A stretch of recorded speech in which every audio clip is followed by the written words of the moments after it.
Люди много веков шили ручными стежками, и их никогда не оставляла мысль ускорить свою работу.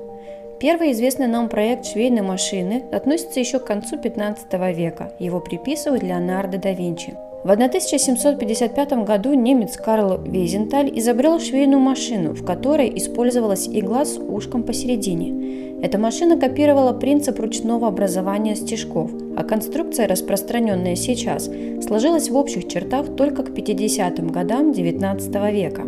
В 1844-1845 годах американец Элиас Хоу, которого считают отцом швейных машин, используя принцип работы машины Уолтера Ханта, сделал в ней ряд усовершенствований и создал стабильно работающую швейную машину челночного стежка. Ему удалось получить патент на новую машину, которая работала со скоростью 300 стежков в минуту. В 1850-1851 годах усилиями американцев Алана Вильсона и особенно Исаака Зингера швейная машина была доведена практически до современного вида.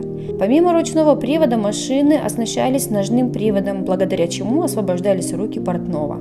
Из США швейные машины стали завозить в Европу и Азию, а с 1877 года они появились в Японии. Наибольшее распространение получила машина Исаака Зингера.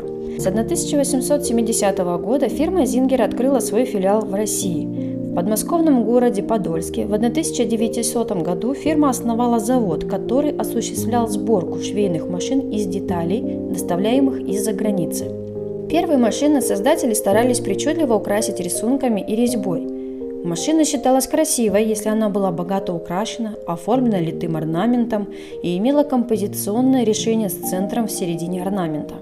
В начале 20 века вошла в моду так называемая бутылочная форма рукава бытовых швейных машин. Эта форма в сочетании с декоративным литым столом была введена фирмой Зингер и оказалась настолько рациональной и совершенной, что до сих пор в ряде стран сохранилась в простейших прямострочных машинах.